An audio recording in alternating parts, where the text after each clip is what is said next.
Hello! So Laurent is a software engineer who has now held a couple of CEO positions at startups, and the latest one is Fluke Technologies, and my understanding is it's a software development kit for children's games makers so that they can deploy it and monetize it, something like that? Yeah, do you hear me? Okay. Yeah.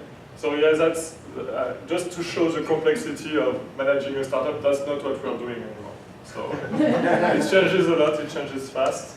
So what it does now is it's an advertising company. So what we do is we sell advertising in kids apps to brands that are trying to reach kids. So usually what you see during Nickelodeon TV shows and things like that, we take their advertising and put them in apps. So that's the business. Okay, cool. Yeah, I'm going to give you a bit longer introduction.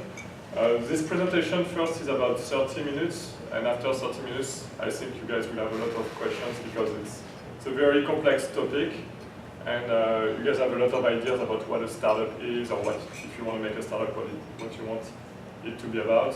So I just make sure we take a lot of time to look at your question. So first, I'm going to introduce myself. So like Joe said, I'm a software engineer, and I graduated with a specialty, I don't know how to say that, like a major in project management. So I'm really classically trained as a project manager, but I'm a software engineer. I love programming. I did the same school as the guys there. And actually, not exactly, right? Not exactly, actually, the older school. Our school was better. And I was teaching at their school. That's true, that's true. So yeah, at school I really love programming, and I really encourage everybody to be passionate about programming because it's a good way to get your mind thinking very, I would say rationally, or like a systematic way of thinking. So after I graduated, I really wanted to be into multimedia, like what's called multimedia, but like games or 3D graphics. This kind of stuff was really interesting to me. So I quickly joined a company called Ubisoft. Do you guys know Ubisoft? Who knows Ubisoft? Yeah, okay, good, right. So Ubisoft is a huge game company. When I started, it was like number 13th or 15th largest independent game company. When I left, it was number 3. So just grew super fast, and I really had the chance to experience a lot of growth and a lot of challenges of growth pain of this company when I was there. And I really learned a lot on the field. So really, that opportunity gave me a chance to have some kind of a really accelerated management experience. Usually when you join a company at a project manager or management position, you kind of are already joining as a junior position, and you're being trained and coached, etc. The way I was introduced in the company, it was really a unique way. So what I did is I just joined as an engineer, and after 6 months I was managing teams around the world. So it was a very weird experience, but I learned a lot on that. So the first thing I did is travel. I went to China. I worked in Shanghai for 6 months. I worked on a game. So the team was 100 people. So I go from being a programmer to managing 100 people. It was very, very difficult experience. My first project was not a big commercial success. But then they said, no, you show some good skills, so let's go next project. They sent me into Canada, in Montreal, and I managed a project about 50 people, a bit smaller, but very senior guys, very experienced people, and I learned a lot from them. So it was a great experience to be at those positions at that time with those people. How I got at that position, it was really pure luck. It's the network, so I mean, you guys know how the network is important. But my boss was a former student of the school I did, and as Ubisoft was growing very fast, so at the time it was about 2,000 employees, and when I left it was 8,000 employees, or right now it's 8,000 employees. So they were hiring a really, really huge amount of people.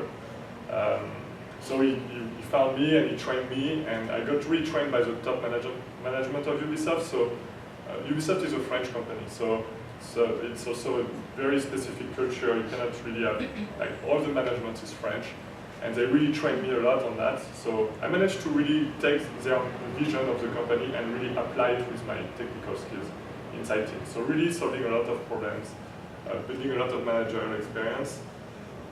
To a certain point, when the company got very large, the games were like about 1,000 people to make a game. So Assassin's Creed took about 600 people, and the second Assassin's Creed took about 1,000 people to manage. And like for me, it was too much. At some point, the structure was so strong and needed to be so controlled that I wasn't enjoying it anymore. So it's really at the top of the growth phase, and I was like, okay, what should I do now? And I really decided to start my own company. So before joining Ubisoft, I was actually working with some friends in the company, but we didn't find funding, so we didn't go ahead. But now I had my opportunity, I made some money. The iPhone came out, so it's a good time, when there's a new technology appearing, it's a good time to challenge the market and try new stuff. So I decided, let's do it, let's do this. So I did my first game, it was a big success. I got really lucky because I didn't know what I was doing in terms of business. That's a lot of time people don't admit it, it's very true. So I did some good moves that I learned from people that have been in the game industry for maybe 20 years. And they told me one thing, they say, whenever there's a new platform coming, 3 types of game really work well. A racing game, why? Because it shows the technology of the new platform. It's really fast, it's all about the speed. Second one is golf games, because usually people that have the money to buy those consoles and those platforms, they like golfing also, and they want their golf game and they keep playing their golf game. Like that's a weird thing, but that's how it is. And the other one was pinball. And I said, what, pinball? Yeah, pinball is usually a very nostalgic. It was before video games, and a lot of people that are older now, it's a very much older market, they like pinball games. They're like, are you serious? And I'm like, okay, that's something I can do on my own. So I went back to programming, back to 3D modeling and doing all that stuff. And then I made this pinball game, and it was like the second 3D pinball game on iPhone. So it was very challenging because at the time the iPhone was really tiny, cheap, very, very old tech. And it really changed completely. It changed very fast though.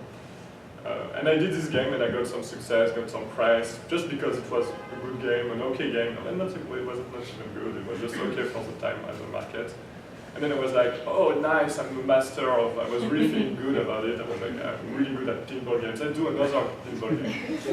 And then the market was changing and the model moved from premium to freemium. So what freemium is, it's a different model where you don't pay for the game to game, it's basically free, but you pay for stuff in the game, for perks in the game. So there was some new games coming out with this model and they were making huge amounts of money, and I was talking to the guys making them and I was like, how did you do that? And I learned, I studied, analyzed, and I did this pinball adventure freemium game. Complete disaster.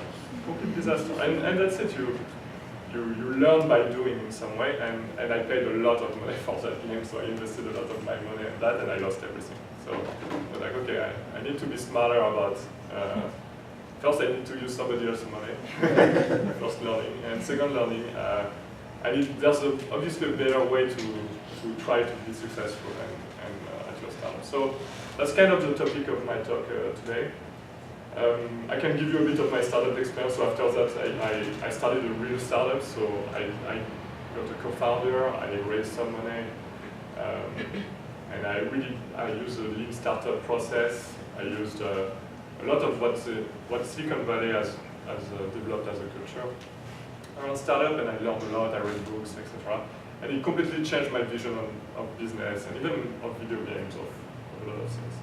So as I learned, I started to try to mentor also. So in Montreal, there's a few accelerators. There's one called Execution Lab, which is an accelerator for making games, and another thing called program called Défi Montréal, which is for young entrepreneurs of startups in Montreal. So I try to apply my skills on different startups, and I realized it's way more complicated. You can sometimes apply it on your startup, but applying what you know on other startups sometimes doesn't work, and you have to understand why it doesn't work. So based on all of that knowledge, I started to kind of recreate some kind of a method for startups. So it's very ambitious.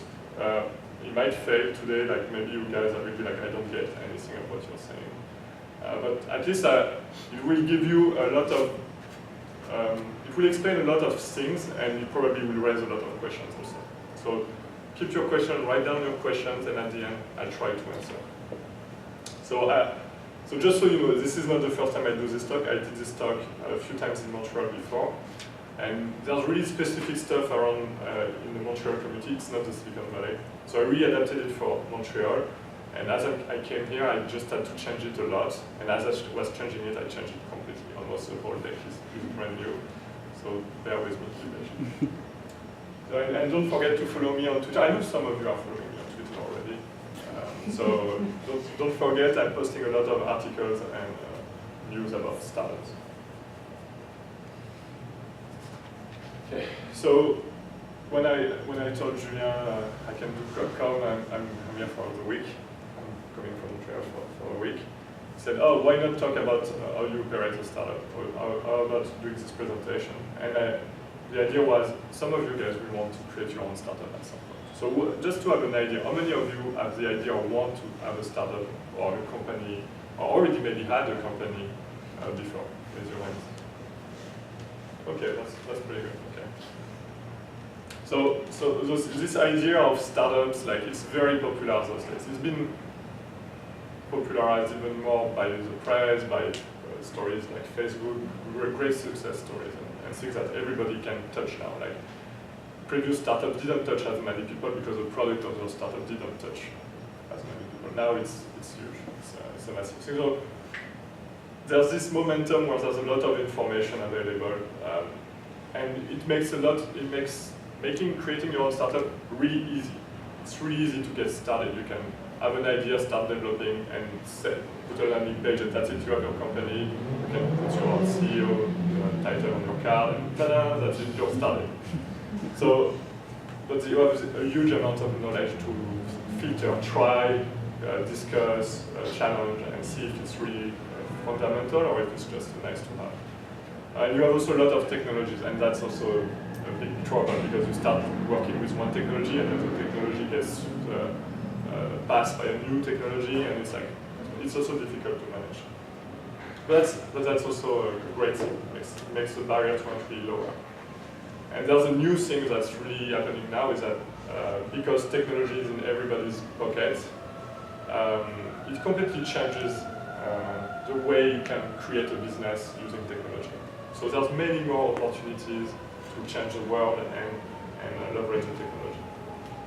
So that's the great stuff, but the thing that's still true, and even I think even truer now, is that operating a startup is incredibly hard. So by operating a startup, I mean making the decisions, building the plans, setting the goals, working with the team around the startup, and this didn't get easier because in some ways there's more startups, so there's more competition, and everybody's like, oh yeah, I like your idea, but now I need more to do my move. So the expectations are even higher than before for a startup. So you're constantly challenged.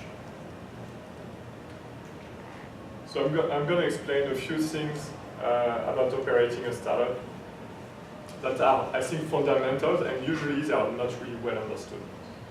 So the first thing is that startups are managed very differently at different stages. So sometimes people say, oh, it's a startup, or I work in a startup, and then the next question I say is like, how many employees? Because based on the number of employees, what you do is very, very different. And then startup processes are counterintuitive. Like at school or in the classic work environment, you are required to do a certain amount of stuff. I'm going to go deeper later, but what you do in a startup is almost the opposite of what traditional companies do. And that's very difficult to grasp because you don't have anything to grasp at first. So I will explain how some certain processes are very counterintuitive. And then the last point, and I think that's the one I really going to develop more, is startups require very specific profile of people. Not everybody is fit for a startup, and I think everybody could be fit for a startup, but there's a lot of work involved to be productive in a startup environment. So let's start with the stages of a startup.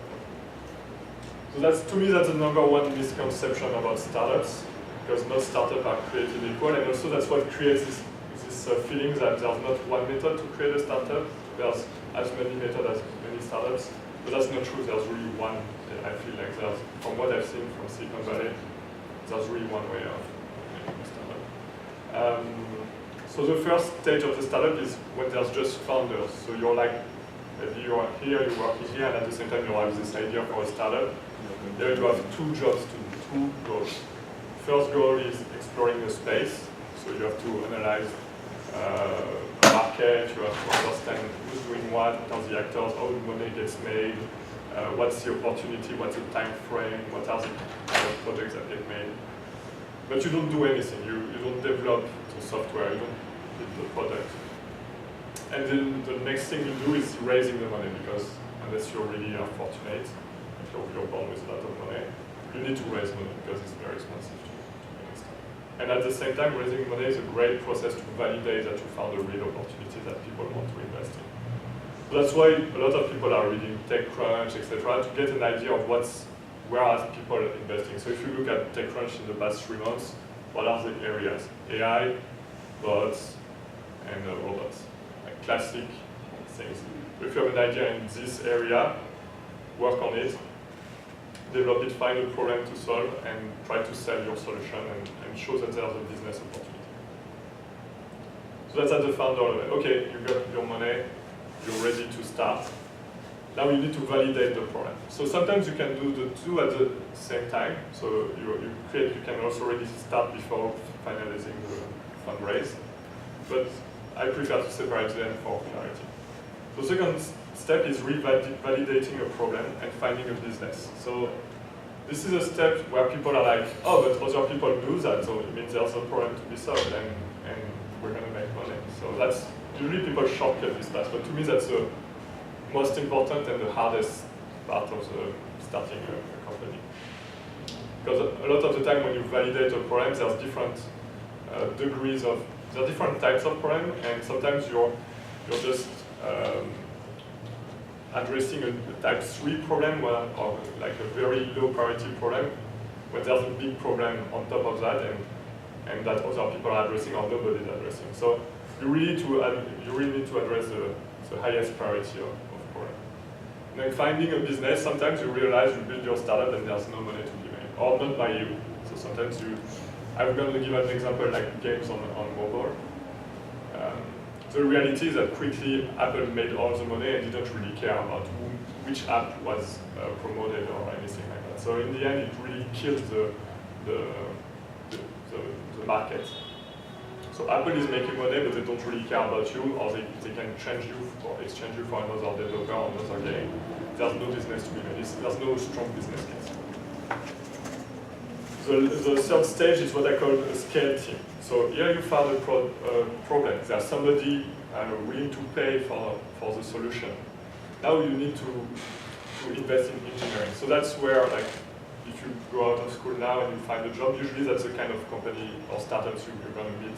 They're hiring a lot of people. What does scaling the solution means? It means starting to really build technology. You invest more in technology. You invest more in more features. You expand the offer of your product. You try to, in general, you try to get to segments that are very close from the market you started. And what you do also is you scale distribution. So usually people start to hire a lot of salespeople. So you have salespeople in every country, in every city, and they have their target customers, and they go after to sell the platform or the product. And then the last stage, I put it, but usually people don't talk about this stage because it's not really a startup anymore. But it's what I call multi-product team. And that's where you leverage your first product, your position in the market, your relationship with customers, and you start expanding. So you offer something on top of something else, etc. So as an example, I would be when Facebook acquired Instagram, they did start to connect deeper the Instagram platform into the Facebook platform. and really extended Instagram to a lot more users, a lot more people, a lot more countries that Instagram didn't really try to scale them. So that's the kind of multi-product team thing, but you can find a lot of other examples. Every time the company starts a new product, that's almost like a new startup in it. Like you can see HoloLens, for example, for Microsoft, is a completely new product. It's not based on Xbox or anything, but they are leveraging their strong position with developers, their strong relationship with developers or Unity or things like that to expand their thing. So it's a lot about leveraging. It's much more strategic at this point. One thing that's like also a common mistake is people want to move to the next step very fast without really having a tangible proof of their progress or their situation. And it's very tempting, and because it sounds good, it sounds like you're growing and your business is going well, which reassures your customers, which reassures your investors. You have to be very careful about that. So it's okay to tell a story where you sound bigger than you are, because you're a startup and you're very small and fragile, and you need to look strong. It's another thing to really believe that story. So don't believe your own PR, don't believe your own stuff. It's a common mistake. It's such a common mistake. And usually your team believes it, so they just think, oh, somebody's really doing a great job, so I don't have to worry. And then there's also the other thing. Sometimes you need to move down also. When you start to get stuck, either the problem you're trying to solve is not a real problem anymore, either your business, your customers are getting out of business and you don't know really why, you need to reconsider your business. So you need to go down and move down and go up after, but usually that's called a pivot. That's usually what people call a pivot. You just use the learning you got and you find a new opportunity. You jump to another opportunity, and you have to restart, revalidate. You cannot just pivot without a plan. You need a plan, and that's a classic thing to do. But you don't do it too often. So the second part is really about the fact that startup processes are counterintuitive. So in this part, like you have your business idea and you start working, and I would say, maybe I've not seen this.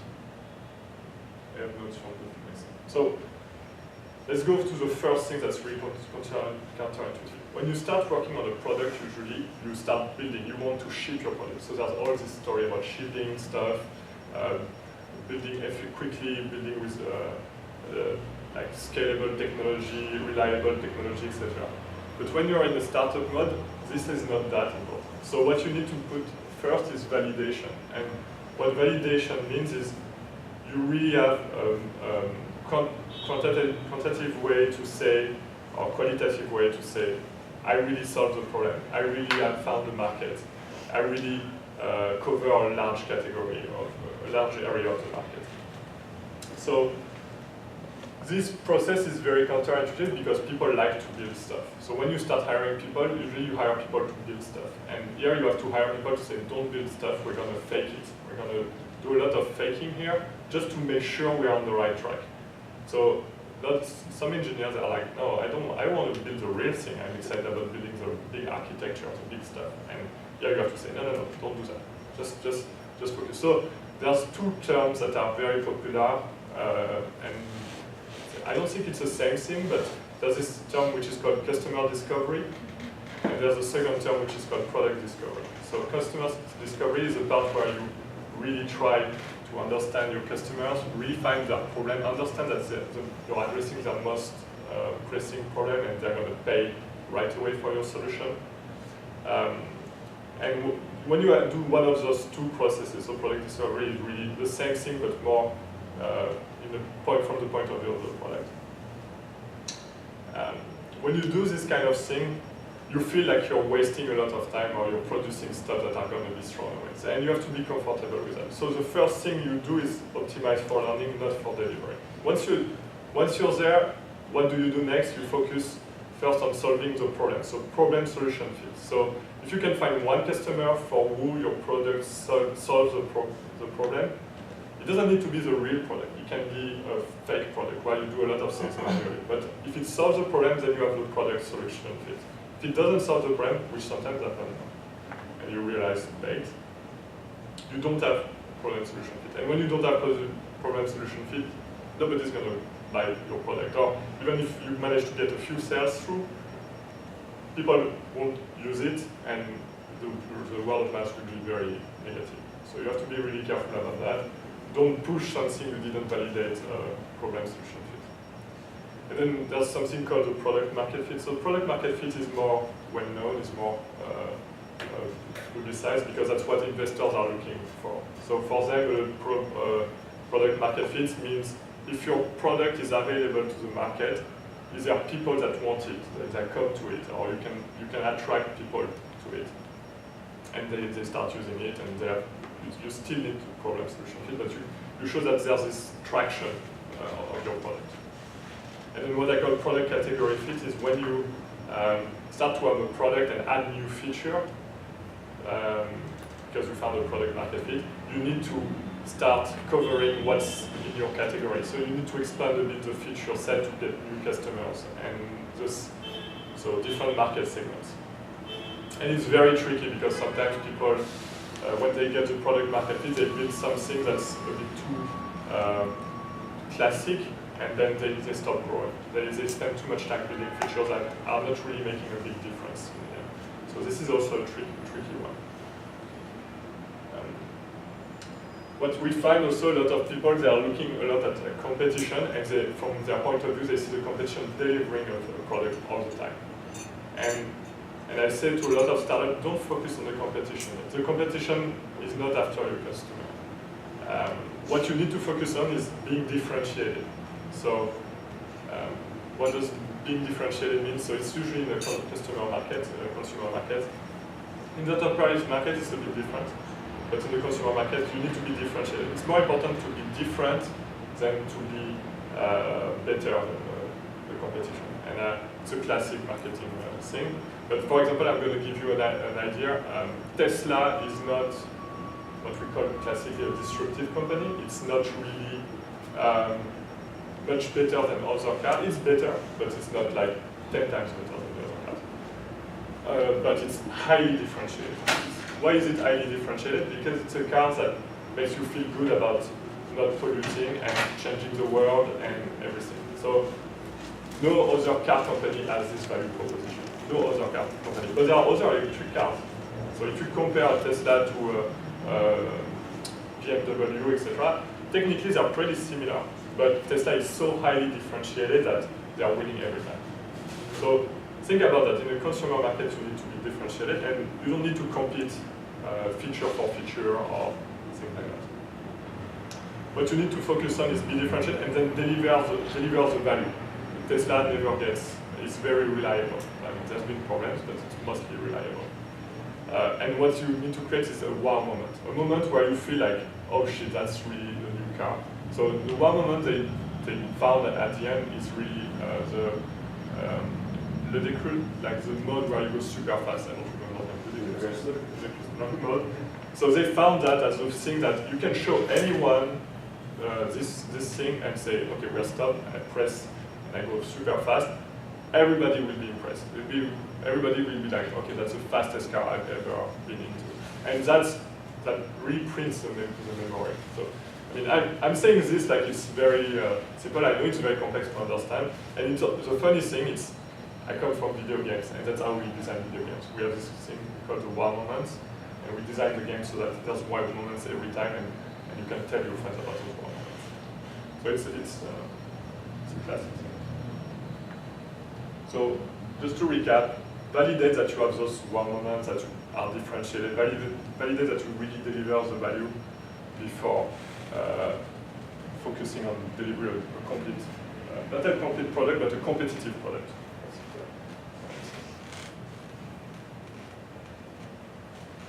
Okay, so this one I need to unpack a bit.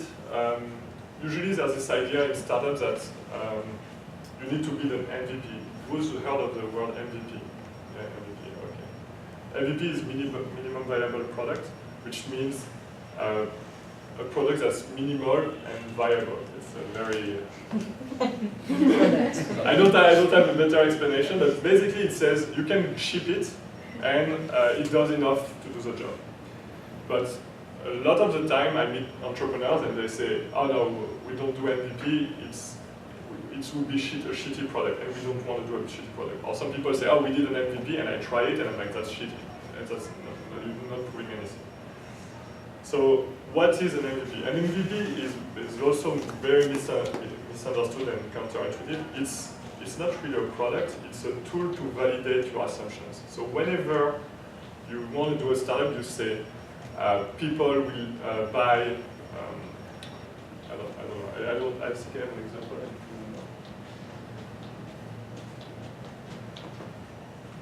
Okay, I have an example. So Mark Zuckerberg, when he started Facebook, he said, what if people were using their real name on the internet?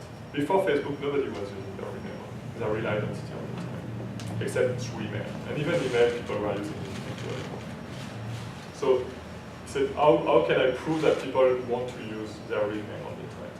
And when he started, he really started from the idea that let's take a place where already people know their real name. So let's take school. School, there's a school book and you really know the people's real name and it's a very closed environment. And it's going to prove in that environment that if we put schools on the internet, it's going to work. People are not going to get angry at. There's not going to be the problem that everybody said there would be. So he found a really small, so the first version of Facebook was just that. You take a school and you put your profile on the internet. He didn't have the whole vision for Facebook, but he just did that to prove his assumption. So that's how you need to think. You need to build something that proves an assumption. And usually there's two ways to do it, so that's why it's a bit complex. There's by doing an experiment. So an experiment is a throwaway exercise to demonstrate that, to demonstrate an assumption. Usually you try to demonstrate a rule. So if you want to say, people are looking for this on the internet, I want to say, oh, people are looking to buy electric cars on the internet. What can I do as an experiment? I can create a landing page that says, we sell electric cars, put your email address and things like that. It doesn't mean you have an electric car behind, but you do a test to see if there's really a need. So you can also buy some keywords and see what people are looking into to buy. So you can say, when people look to buy an electric car, they look for environment-friendly vehicle. So you try to find, to prove that people look for this sentence. So what you do is you really build an experiment. You don't really build the full website to buy electric cars. That's an idea of the thing. The other thing, the second thing of an MVP is what, to me, what I like the most is you build a great product for a niche with low requirements. So you take a class of users. So when you have an idea of a product, you can really target a lot of different users, and you will find users that have really low expectations of completeness or coverage of features, and you will target them. So, for example, in social media, a lot of the time, the niche, and it's not said publicly, but it's kids, because kids have very low expectation of the software. So Instagram started with kids, Snapchat started with kids, and these things. So because they have a low requirement, you can really make a great product for them. You don't have to compete with YouTube. You don't have to compete with very complex products that you need that have high requirements. It's a bit complex, but I'm going to take again the Facebook example.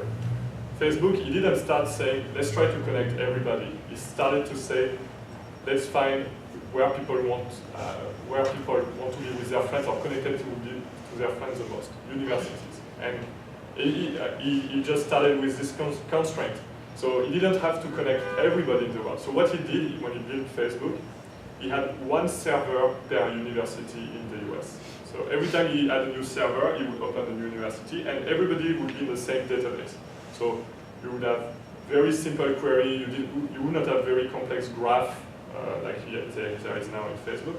And he really managed to create a great product for this niche. And it took him a couple of years to get to a point where he could connect all the universities together.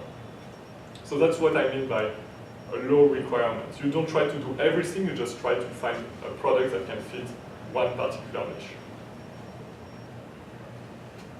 And usually what you try to find is a profitable niche. So you want to find somebody that really needs your product very hard, doesn't have a lot of expectation, and is ready to pay a lot of money for it. And you'll be surprised, it happens. You can really, for a lot of cases, you can find that. And even Tesla did that. Tesla found this case of people that wanted roasters, very expensive, more than $100,000. And those guys financed the whole master plan of Tesla because they had the money and they wanted to feel good about themselves of being ecologically environmental. So that's also a concept that's very hard to understand. You don't build an MVP as a sub-version of your product, or a sub-par version of your product. You find a niche market and you build a product for them. And you make sure this niche market has really low requirements. So let's say you do SaaS software, and you try to find somebody that's not too worried about security, because investing in security, in infrastructure, costs a lot of money, and you don't want to invest in that early. So always focus with the niche market. Okay, so now another like a very practical advice. So all that I've been doing and it's going well, but at some point you start to have it becomes a bit harder to manage your team because everybody's confused about what you're doing. You're testing so many things at the same time. You start to have different stories for different customers. You start to have different products for different customers as you're testing the market. And to manage your team, it becomes a bigger challenge. And you manage your team to manage your clients and to manage your investors and to manage your partners becomes a big challenge. So one thing that's not always clear is you need to do a cleanup. You need to clean up those stories. You need to always communicate a lot to make sure you realign everything every time. Because it can get really complicated. And in the end, for me, I really keep track of three stories about the startup. So first, why stories? I just jumped from one thing from products to stories. What are those stories? Those stories it's really how your vision of the startup. You can say something like, to a customer, you will tell him a story about how your product can make him achieve his goals.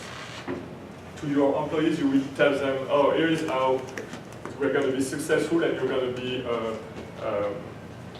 you're going to have success and you're going to impact the world and you're going to create meaning in your life. Like, people join a startup to really live an experience and impact the world, have a big impact. And to your investors, you always tell a story of growth.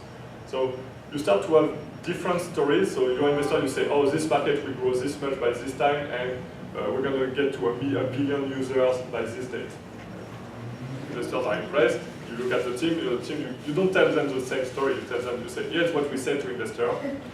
And you tell them another story. You say, here is, okay, I need 2 super good programmers to develop this feature, and this feature should achieve that, and together we're going to see if it really works.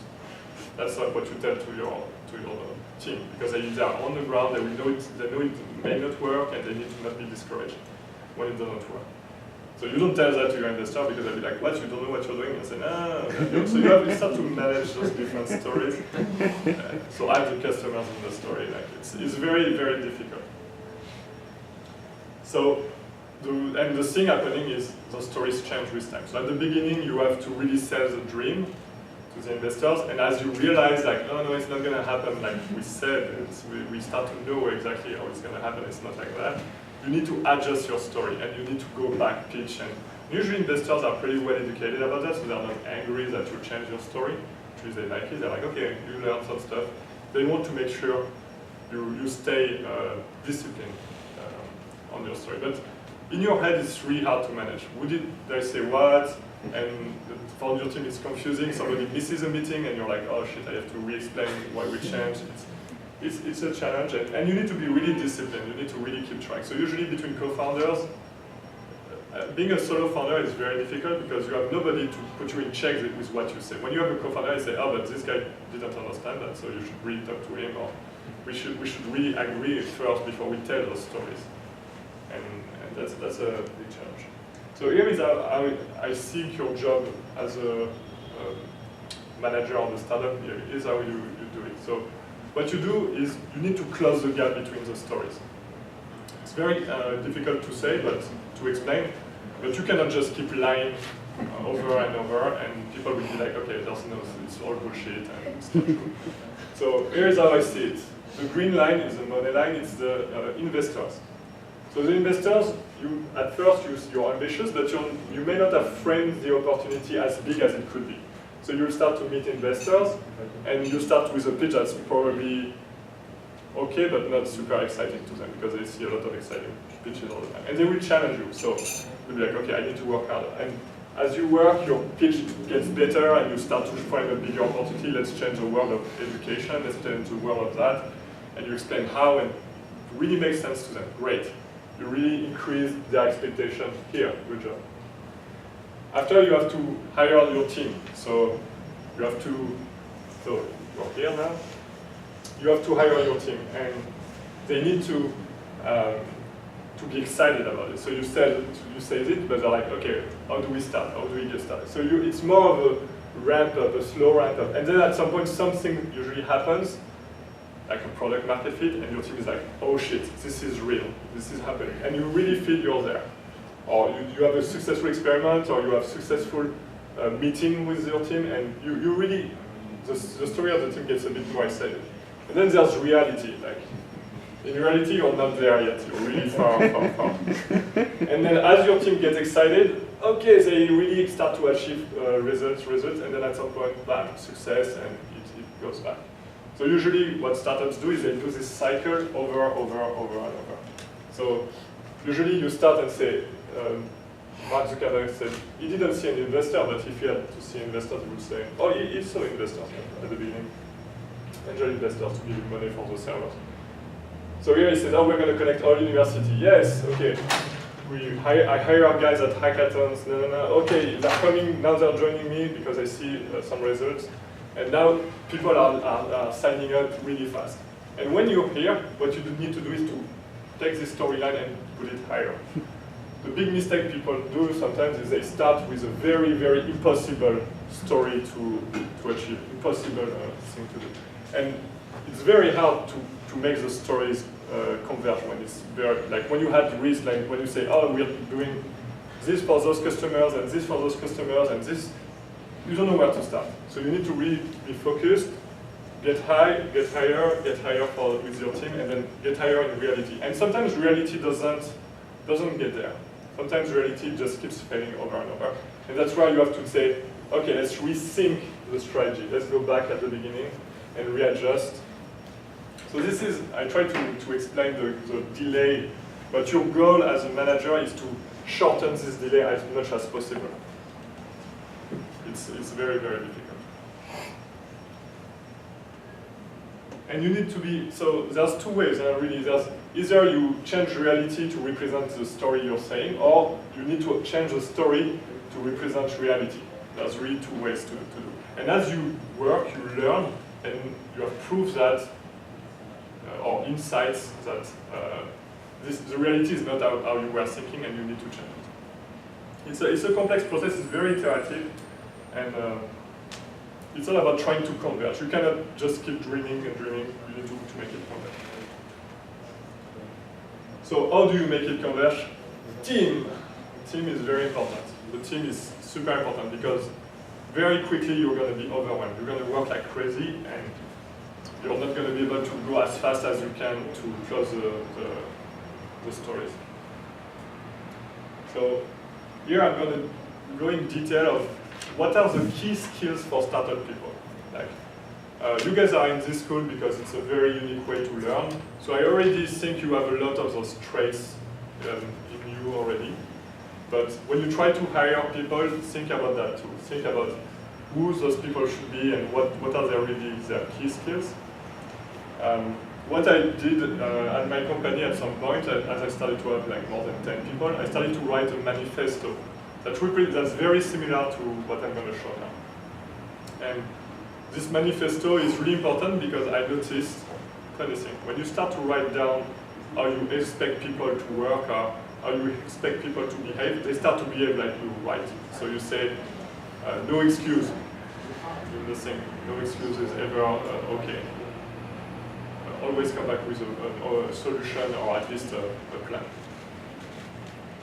People never come back with excuses. I was fascinated by that, and I also use this manifesto to get my team to interview for the new people to bring in the team, because you want them to feel like they have really a say in the people you hire, but you want them to really see it from your perspective.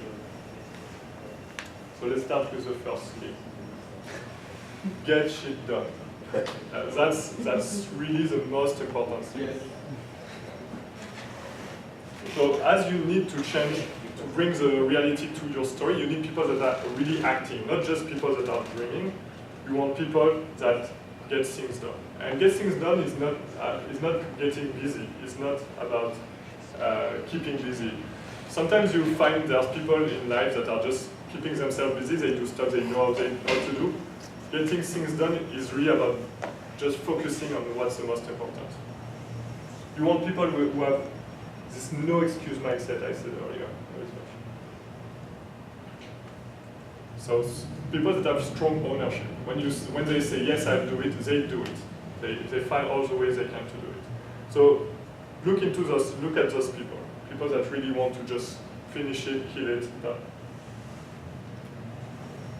Second thing is you want people who have it's called the growth mindset. Who here has heard of the growth mindset? Wow, okay.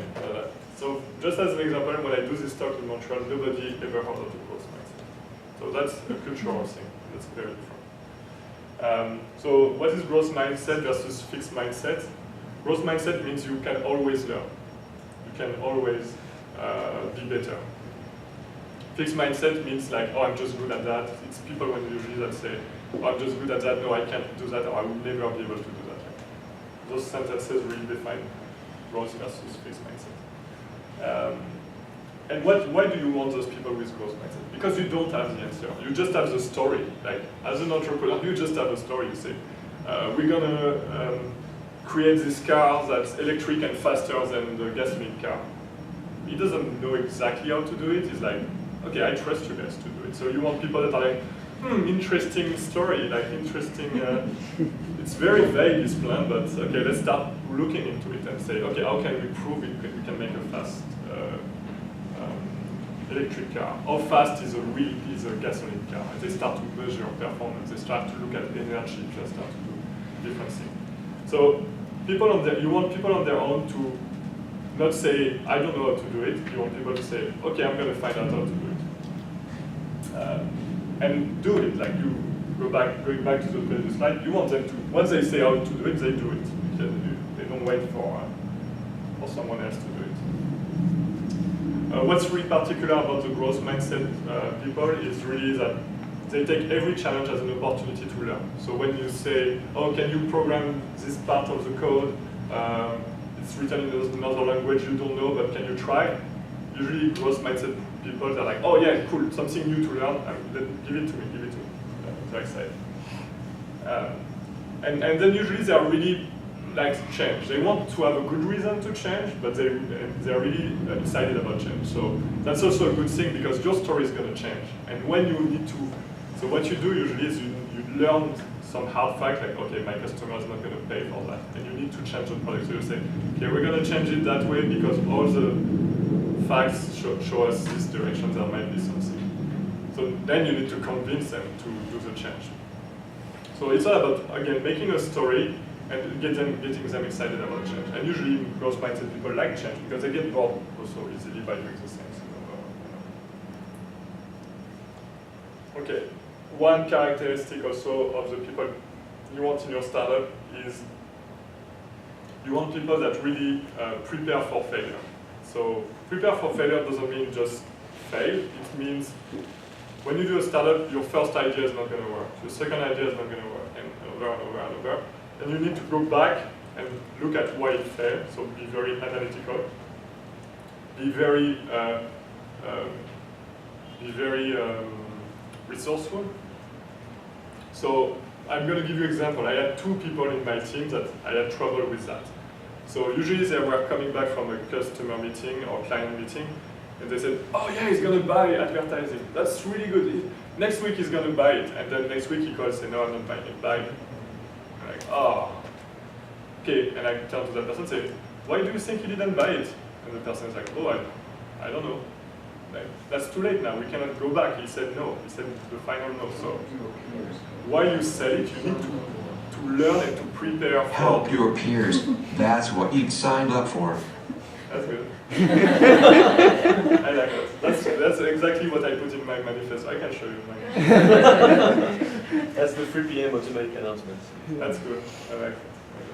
I'm too late. I'm late.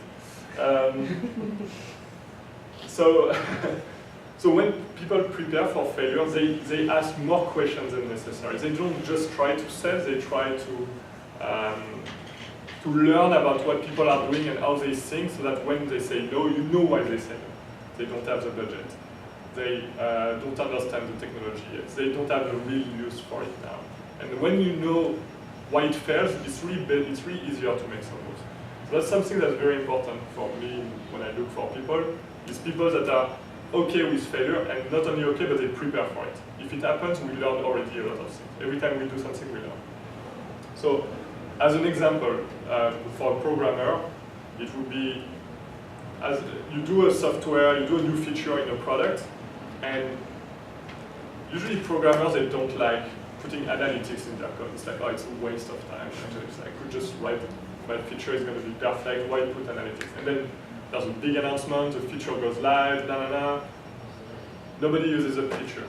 And then you can turn to the programmer and say, okay, so why did it not work? And he's like, I don't know. And then, you should have put analytics. So in a startup, for example, you need to spend at least 50%, that's what I measured in our company, 50% just on instrumentation. Most instrumentation is measuring how things are working. And because when there's a failure, you don't want to just be like, oh, I don't know why it failed. Like, you want to look at some data, logs, whatever, and be like, okay, that's why it failed, quickly fix, next. So you need to already be able to prepare for failure as an engineer also. And as much as possible, try to be analytical. As an exercise in my company, I was using what's called root cause analysis. Do you guys know what root cause analysis is? So basically, it's when you have a problem, you just don't come up with why the problem is here. You just, like we had repeated servers down things happening for a week, and nobody noticed. Like, we didn't know, like, and it started to go up to like 5% of the servers was always failing, and I started to say, what's that? And the programmer said, oh no, but that's a famous retired feature that, you remember we retired this feature 2 months ago, and now it's failing, it's okay. I'm like, no, that's not what it is. The retired feature never caused any problem, that's something new. Then we started to look into it, and that was a huge problem of corruption of data that started with a commit made like a week ago, a week before. And usually you're like, oh shit, let's just fix the problem and then move on. So what you want to do in this kind of case, you want to do a root cause analysis. And what you do is you try to do 2 things. You build a timeline of the events. So you say, 7 days ago, we checked in this code, and this code had a really big problem that corrupted all our data. And then usually you find out that what created this bug is that the code is not clear or not well documented, or there's another bug somewhere that it was introduced a year ago. And then, so what you do is you try to find all the reasons why it failed, and usually you find the check-in process is not robust enough, the code review wasn't done properly, the code used is too old and not maintained by the team that's supposed to maintain it, etc., etc. And you start to find like a list of reasons why it failed. And it failed at different levels. Usually it's a cascading failure. So if you don't do a root cause analysis, you will just work on the symptoms. You usually try to, more checking will fail, more problem will appear, etc. But when you do a root cause analysis, you try to say, okay, let's fix in all those chains the problems we can fix. Okay, we can fix the symptom, but you can also fix the checking process. We can change the checking process. We can fix the documentation. We can update the documentation. And sometimes we even found out that what caused the problem in our case, it was a unit test. Because somebody to write a unit test, he overrode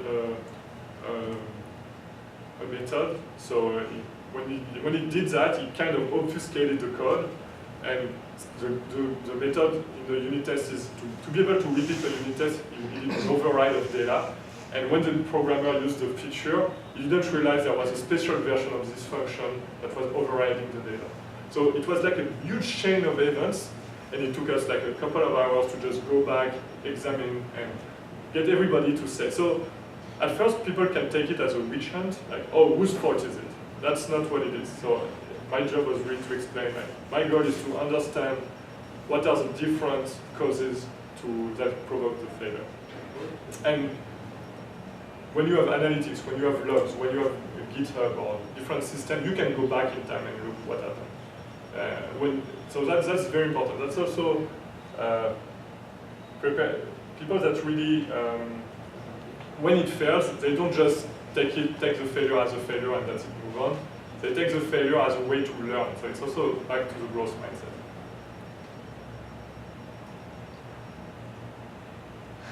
Okay, so now I'm going back to the hiring part. So to me, these were the three most important skills: getting things done, growth mindset, and preparing for failure. Not over-preparing for failure, but preparing for failure. So the last problem is really hiring at the right time. When do you hire who to build your team? And again, another big shift is pre-product market fit, you hire differently than after product market fit. So early on, you hire yourself. First, you need to convince yourself that you're going to spend the next 10 years of your life on something that's good, important, exciting. Usually, you hire your co-founder, so you need to find somebody in your network that believes in you and believes in your idea and your vision and is excited by bringing more ideas to it and trying to solve that. You need to hire advisors. So usually startups, people, they're like, oh, we're too early to find advisors. No. At the beginning, find advisors because they have huge understanding of the market, of the industry, and they have connection. And they can make you meet other people that will really, you remember the green curve that moves quickly at the beginning. You need to move that curve with the help of advisors. And then on the team, you need generalist employees. So generalist employees are people that are really okay to do anything and really excited to keep learning, but not really, they don't need to be really specialized. And that's usually the team that gets you to product market fit. And after product market fit, it's a different team usually. And that's where it's a bit tricky because generalist people, they don't really find their place anymore. It's really difficult for them.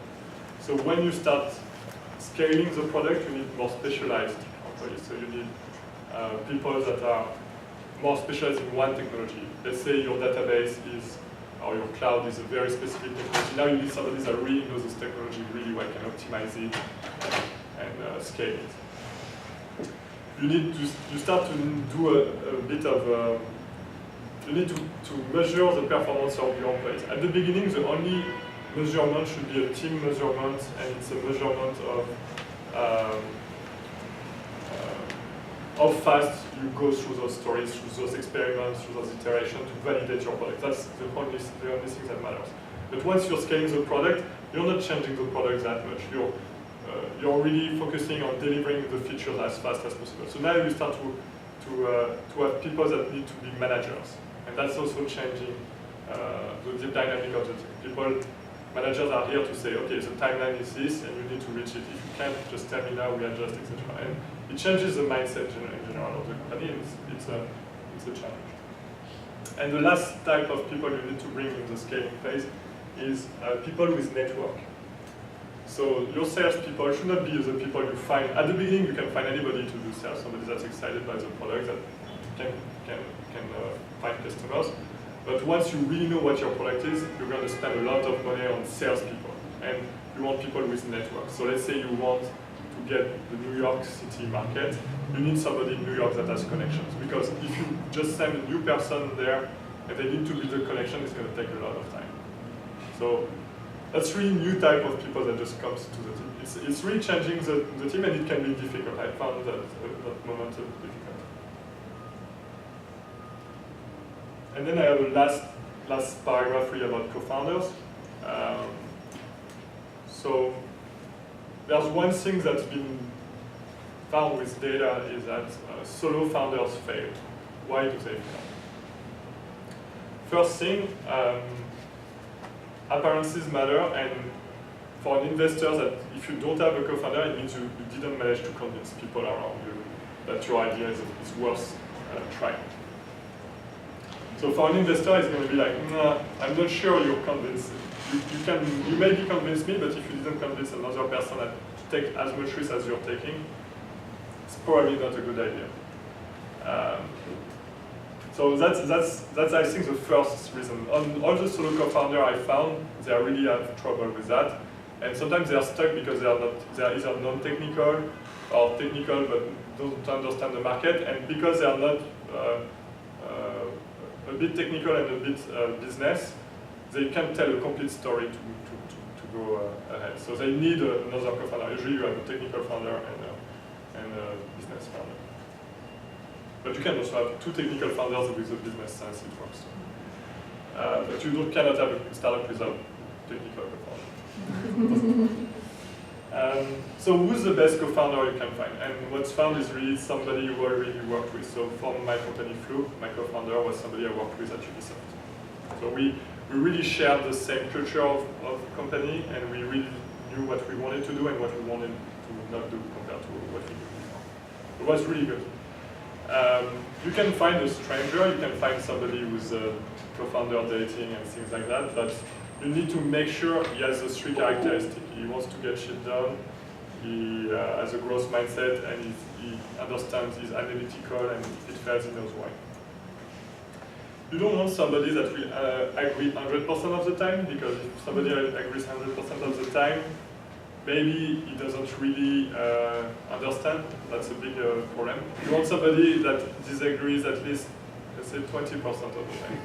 That's a good sign. You're like, not too much, not enough.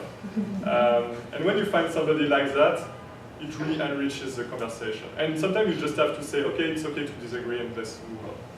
Because it's not that important compared to all the things we have to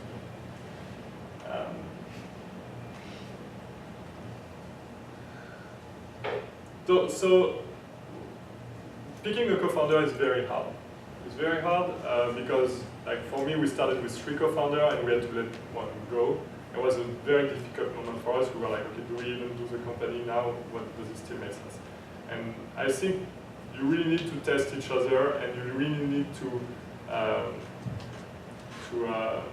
share the idea, but also share the actions, not just the idea. That's very important. So if you want to know more, I didn't invent. Most of you see like I stole it from someone else. What I really recommend if you want to know more is how to start a startup. Who has seen that? Okay, so everybody wants to ever create a startup needs to watch this video. It's a series of 20 videos by Y Combinator. They did it at Stanford. It's all on YouTube. That's amazing today. You have so much knowledge online. So that was done last year. This year, Greylock Venture, which is a VC in the Valley, did another talk called Technology Enabled with Scaling. It's also on YouTube, 20 or 18 classes. Amazing, amazing stuff. Watch that. Then about product discovery, there's a Silicon Valley product group that has also a lot of blog posts. So this is a link to the blog post. I'll share the slides, but if you take a screenshot, if you're in a hurry, you can type that. After I'm sharing the book called Running Lean, it's a PDF. It's all about the customer discovery process. So how to interview people to make sure you're really solving a real problem, not just you have a good idea and you fell in love with your idea. On management, on team, etc. I wrote a post on Medium. It's here. Really explains how. So there's this word that everybody uses, which is called culture. And culture, for me, it's like how you influence the team mindset. So you need to build a culture where you don't tell the team, you don't micromanage the team, but you get them to understand what you want them to do. So it's a really higher level of management than just team management. And then the next thing is a founder equity calculator. So usually people ask for that. So how do you calculate equity between founders? Does it have to be 50-50, etc., etc.? All the answers here, very simple form. You just say who's doing what, and at the end it gives you a number. And then after recruiting, the A method for hiring is the best recruitment book I've ever read. It really shows you how to test people. Really important, because you cannot say, oh, do you get things done? Do you have a growth mindset? Yes, no. Like, it's never like that. You need to test for it. So this book really explains you how to build tests to just, in a few questions, really understand if the person is like that or not. And also how to do a group hiring, which is very important. Especially at the beginning when you want the team to be very cohesive. And the last thing, it's all about the paperwork. So as a startup, you're going to go through a lot of legal documents and all that, and it's very complex. So usually when I do this talk, a lot of entrepreneurs are asking me, okay, I got a term sheet, what do I do? I read that, it's important. How do I get the stock options? I need to write a shareholder agreement, etc. One book is doing everything. It's called Venture Deals by Ubisoft. So thank you. Do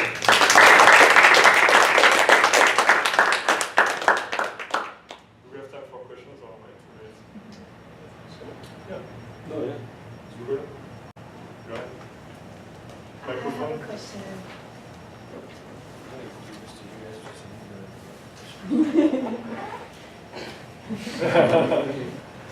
Oh, you don't? So how is your company able to validate your problem, the highest priority problem for your market? Okay, so usually what you do is you go sit down with your potential customer and you ask very simple questions. You start to ask, what are your challenges regarding this? So what we were doing is a marketing platform for apps at the time, and we were sitting with like maybe 20 developers, and we sit them and we say, okay, tell me about your marketing challenges for your app, and they start talking, and you write down. And usually you can really feel there's one that's very important. Sometimes you can't solve it. Sometimes you're like, I can do a few things, but I can't solve it. And so when you know you cannot solve the top problem, which on mobile is really generating downloads, but you have to give up this market, so we moved on. But at first we were really trying to solve the second problem, the third problem, that never worked. You need to solve the top. Does it answer your question? Yes. Okay. Okay, so I had a question about the process when you developed and you're sort of experimenting with the MVP. If you realize that actually nobody's interested in this, and sort of the whole startup idea was like premised on this, like where do you go from there? Or do you go anywhere from there, or just like it's over? It's a very good question. You can give up, and if you have a better idea, move on to your better idea. But I would really challenge why it's not working. And usually by just doing this validation, ranking the problems, sometimes you're like, maybe if we address problem number one, we have this idea that nobody's really doing, and you can pivot into a new solution for the problem. You can sometimes reuse some of the technology. That's what we did. We really reused our SDK to just show advertising in the end, and not all the promotion that we built. That's still on the website for some customers, but not really how we got product market fit. And it's a very, very difficult moment. So if your team is really big and you want to do that, you need to really communicate really well why you're doing it. And you need to really be sure you have like a very strong argumentation, because people will be like, is it just changing his mind, or is there a real reason why we're changing the business? And you need, what I suggest to do when you do this kind of stuff, you do one-on-ones, and you talk to people about the situation, about the product, and what they know, and what you've learned. And first you show the fact as a group, and then after you can talk to people on one-on-one. Then you collect some information, how they feel about it, if they're okay to move on or not. And if they're not okay, you need to maybe work on that. And then after everybody's okay to move on implicitly, you can start presenting a new plan, and then and show and involve them after. You can say, okay, now let's go further together on that. But it's a very difficult moment for a startup. I've found a lot of entrepreneurs are in denial sometimes. They're like, oh, well, sales didn't grow for the past 6 months. It's okay. Like, no, it's not okay. Like, maybe there's a problem. You need to look at it and say, oh, no, we just cut the budget on sales. It's fine. We're like, no. You wake up at some point, it's going to be too late. So, yeah, and the most important resource as a startup is your cash. So do those calls as early as possible, because otherwise it's going to be very expensive. So this is rhetorical, maybe even facetious, but is there really anything left to do? I mean, now that venture capitalists want profitability and all these startups have been done, what's left? Oh my God, there's more opportunities than before. I'm going to give you an idea. So every time there's a new technology that's introduced, it creates whole new opportunities. So when the PC was set up and Microsoft won the PC Mac versus Mac race, everybody's like, that's it, done. No more consumer electronics, over. Then the iPhone came out, completely new game. And what happened is, not only Apple won and Google won and Microsoft lost, so that's just for the incumbents, but it created a new opportunity. Uber appeared. Without the smartphone, you don't have Uber. And Uber is now challenging all the taxi companies, all the public transportation, all this stuff.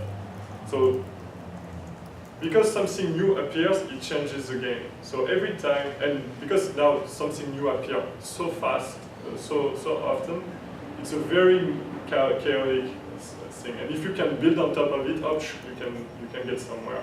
Like today, VR is a cool thing people look at.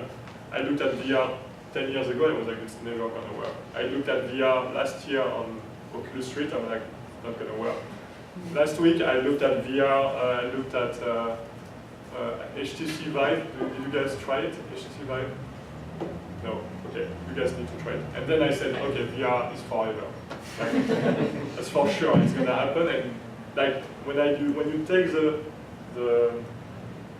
thing off, you want to go back in. It's like feeling outside of it, it feels wrong. Because you feel so well in it. Like, I really suggest you guys try to be like, okay, that's crazy, that's just crazy. But this is like the iPhone Edge. Like that's like when the first time you had, when the first iPhone came out, a friend of mine got it, and I was like, but oh my God, the screen is so small, I cannot even go to my favorite websites. Like, if I go try to find this thing, I'm like, oh my God, it's never gonna work. And then 3G came out, download was 10 times faster, Retina display came out, like you could read everything, and now phones are bigger, faster than your computer. Like so it changes, it really changes fast, and what you need to see is like, how can you take advantage of those changes? How the big guys cannot take advantage, and how can you take an advantage? So Netflix did a good job at that. They were really thinking in terms of a global company, where TV channels are stuck with their market, usually. So you won't find a US TV channel trying to reach, they're not trying to appeal to another market. So Netflix from the get-go, they said, we're going to be big global content that everybody can enjoy around the world. And using that, they leverage and they got huge audience, amazing content, and things like that. So you have to see, you have to look at, be very curious of new stuff that are coming out, or new behaviors that are changing. Mobile really changed everything, because now you can really on the go do more stuff, and somebody created Uber on top of that. So what can you create on top of Uber? What can you create on top of Instagram? Now there's so many influencers, companies that manage Instagram celebrities to just do marketing for stuff, and they make millions and millions. So you have to look at how new technological breakthrough change the behavior of people, and then what's the next opportunity. Like self-driving car is going to be a big thing for car industry, but at the same time might not change much because Uber is already there also. So like Uber will have self-driving car. I'm never going to buy a self-driving car if I have Uber. It's a very complex game. It's very strategic, but you need to just what if. You need to do a what if game where you say what if this and what if that. What if you could program genetics? Like, it's a whole new field. Like you can start doing programs to cure disease. Right? And you have to look at where is what. Like right now, the augmented reality is a thing that's really not working. But when it's going to work, it's a whole new set of possibilities. So just like get inspired, try stuff, and think about, okay, when this gets adopted, what new opportunities does it create? But I have the feeling sometimes that everything has been done, and you're like, like you have an idea. How it comes up is you have an idea, and you Google it, and you find there's 10 startups doing it, and you're like, oh shit, too late. But at the same time, there's also a big timing thing in startups. So because of your story, okay, that's a complex one. But when you tell your story, sometimes you're way too early. Like for us, we were really way too early. My startup, like where we found product market fit is where we started the company. Was the same story, but for 3 years, nobody wanted anything. So we had to change and be like, okay, let's adapt with what the market is, etc. But at the end, we came up to the fact that yes, kids are using those devices, and advertisers start to understand only now that they can reach them through YouTube or games instead of paying millions of dollars on TV.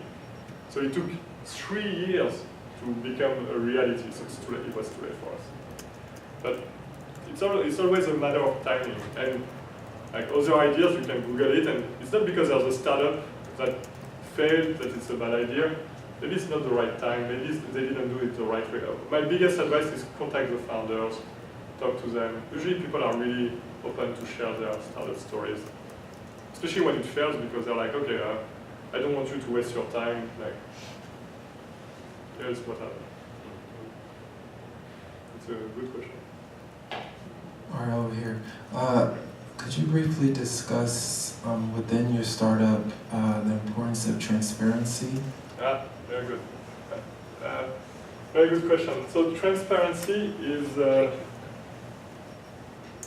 very complicated because you don't want, at the same time you need some kind of privacy. You cannot give the salary of everybody to everybody. You cannot, there's some things you cannot share. So what you do is at certain level you discuss more information. And what's very important is to give not only the information, but how you process the information. So usually when I give an information about a customer leaving the service or etc., it's a bad news. It's a bad news. So if you just say, oh, we have this customer leaving, it's going to create, the guys are like, okay, it's not working, it's not good, I need to quit or whatever, I need to find a new job. So, or when an investor just says no, or you're having financial problems, you need to be transparent with it. So it's a very difficult thing to manage because the first tendency is to say, I'm not going to say anything, and hope everybody forgets or they don't see it. So maybe you can do that for a week if you're waiting for good news to happen. You can hide some information for a week, but don't go too far. What you need to do is to disclose information and explain how you process it and what's the good plan. That's the secret for transparency for me. It's whenever there's a new information, I just say, okay, or a decision like we're running out of cash. I had to let go all my sales team in Canada, and I wanted to hire somebody in the US. So my story was, okay, we're tight on cash. I have to let go the sales team in Canada. They didn't manage to reach the goals we were trying to, and that's not their fault. It's a problem of the market. We learn through those facts, so we explain the facts. So we knew it for a while. We started to look in the US for somebody who has a better connection to customers, etc. So here is what we're going to do now. We're going to go to LA, hire this person to be in charge of the sales, and that's how it's going to go. So from a very bad news, you turn and people are super excited that they're like, okay, they are dealing with a problem. Like, because everybody wants a company to go well. And you really need to explain to them, even if you let people go, it's not because they didn't do a good job, it's because the plans need to change based on what we've learned. And when you do that, people have huge respect for what you say. They really trust you. They understand that it's not an easy solution, but you don't give up and you just don't fire people for firing people. You always have an explanation and you always have a plan. People really want a plan, and that's the most important thing. And sometimes you feel like you don't really have a good plan in your hands, so you need to be discussing with advisors. That's what we did a lot. So sometimes we were stuck and we're like, okay, we just have bad news and we don't know what to do. And you discuss with advisors and they say, here's how you can process the news and help everybody process the news. But yeah, transparency is a big, big topic because I would say the previous generation, so people that were a bit older, they were used to not having any transparency.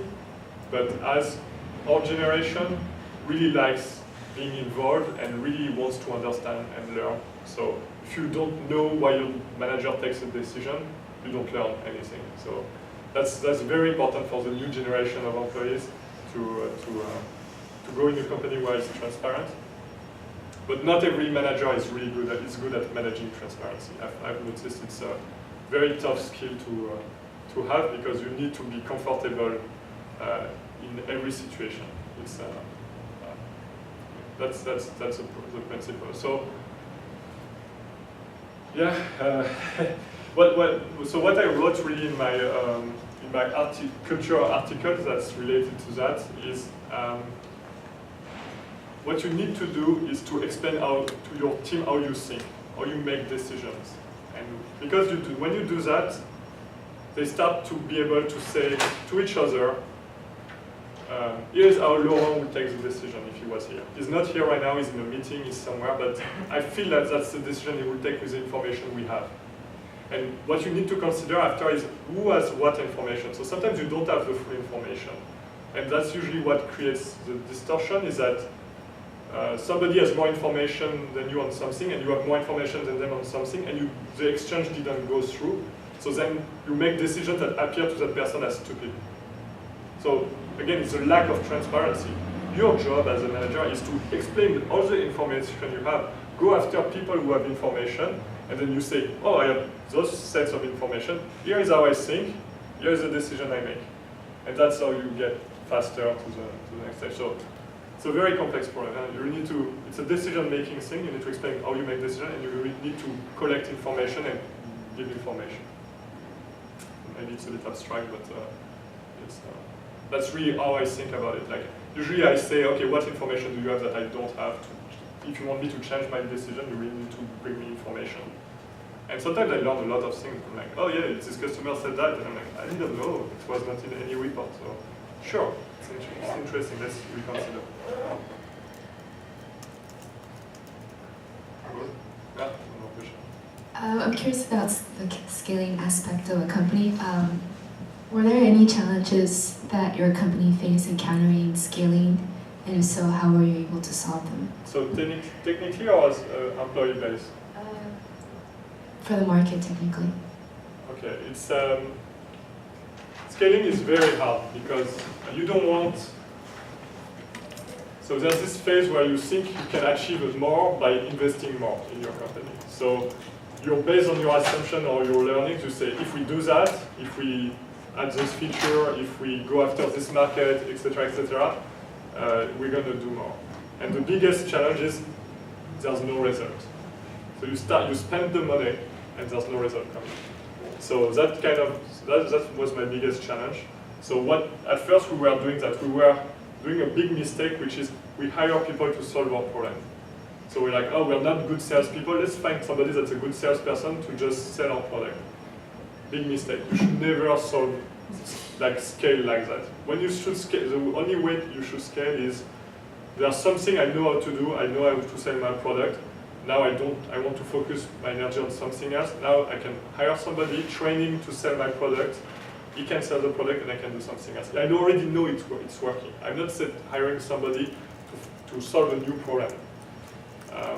And that's the secret to scaling. So we didn't scale very fast. We really took our time to make sure we really have a problem because our platform grew, so we needed somebody to maintain more code. So we really find the right person and then got a lot of training and then now he's in the team and that's going well. But it's a big challenge scaling. There's no one solution. My biggest advice is don't hire people to solve your problem. Solve your problem first, hire people to do more of that. Cool. Thank you very much.